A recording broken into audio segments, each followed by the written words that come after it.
Yeah, I just saw a Muslim wearing their headscarf, and some Christian felt the need to make a comment about it, and I was just like, it's brought up this thing because one, the Bible tells you to wear a headscarf, at least in church, but and but whether or not that is a literal thing, it might be. I mean, it might be a literal thing. But even if you wanted to say I feel like it actually is a literal thing. I mean, back then, all these movies I see, they are where it was a literal thing, at least in church. It was literal. And women today don't even want to take the spiritual matters of it seriously, which I'm not even sure exactly but not only I don't know the exact thing about this. I don't know the exact thing about this. What the Bible says is that wear a headscarf for it has their own reasons. One, it's like that's just what we do. It's like if anyone's going to argue, just be like that's just what we do. But it also does say for the sake of the angels. And that was brought up the other day, and no one actually one person did have an idea of what it meant for the sake of the angels. And what it may be is the angels can't actually miraculously do things if they see this church with women not wearing a headscarf. If you want to do literal a quote headscarf, because what you see in churches, women today, you got your women with their curls and braids and dyed hair and things in their hair and their jewelry and their gorgeous dress and whatever, and that is literally, and that's, if you wanted to say this was a spiritual matter, like that is it. You're like, that's other things that they say in the Bible. Like there's two instances, two different people mention women. One person says don't let your adorning be outward with the braiding of the hair, the fine apparel, the jewelry, but let it be of the hidden person of the heart. I might be mixing up what these two people say. The other person doesn't say don't let. He actually says don't. Don't adorn yourself in braided hair, costly apparel, gold and jewelry and stuff, but adorn your, and I think that one actually said, it's the hidden person of the heart. The other person says be adorned, it's your good works, hidden person heart, a gentle and quiet spirit, which never mind, but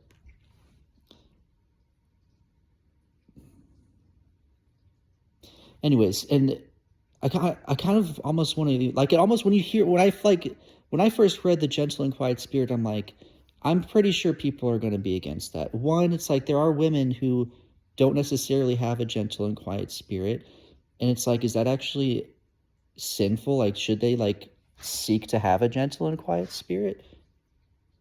Maybe. I don't know.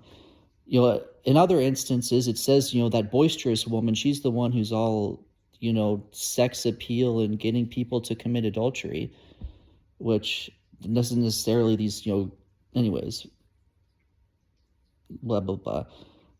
But, and then I see some Christian women. I saw a Christian woman the other day. She's like, modest is hottest, which I don't like that. Like, don't put that into people's brains. Now they see modest and all of a sudden they're associating with hot. And now you're trying to get women to be modest so they're not causing guys to stumble. And now you're trying to associate seeing a modest woman with hotness. Like, no. But I don't know if I even want to comment on how much better it is to dress modestly as far as that. But a gentle and quiet spirit, anyways, that is something that's almost supernatural. Talk to a woman with a gentle and quiet spirit and all of a sudden you're calm. Or I don't know, I don't know. it's like it does something. And I think there's something about modesty. There's something that does something. Because this Christian woman who commented on this Muslim, she's wearing her headscarf in public. I think as far as the church is concerned, it's like just church. You're going to church, wear a head covering. But, I don't know necessarily if it's about outside the church. And so on one hand, it's like she doesn't have to wear it, outside. I don't know necessarily. But this particular person is like, you don't have to wear it. You don't have to wear it. But those same people are the people, dyeing their hair, putting waves and curls and braids and doing all this stuff and nail polish and all of this stuff, whatever. And I think there is something about that. Like, there is power, I think. Like, and that's what the angels have. Like, the angels see a modest church, and they actually do more miracles. They have more power. I just kind of wonder, like, you go into a Mormon church, I heard this, like, there's a person, like, they dress modestly, one, and other stuff, and I'm like, I don't know.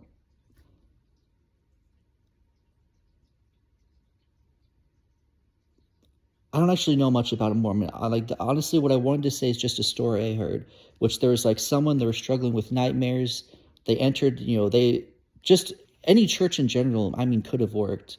I don't know necessarily, but they did enter a Mormon church where people are dressed modest, among other things. And they're like, there's something, I don't know, I forget what they said, if there was like what they felt, but they're like, once I left, I never had nightmares anymore. I don't know. I went to the church, they don't necessarily believe in salvation in the gospel. They believe in Jesus, or whatever that is. But, they do dress modestly, and supposedly there's miracles and stuff. And, for the sake of the angels in these churches that actually do dress modestly, there is miracles.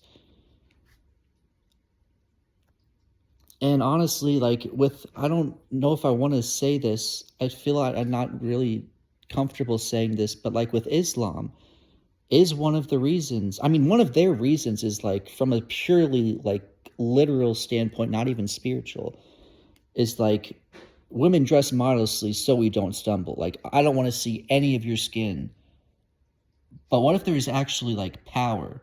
It's not just if I see some skin, but there's actually some power in dressing modestly. And that's why they can maybe not stumble. That's why they even want to live holy. It's because they're around these women that are almost exuding this supernatural power because they actually believe in modesty.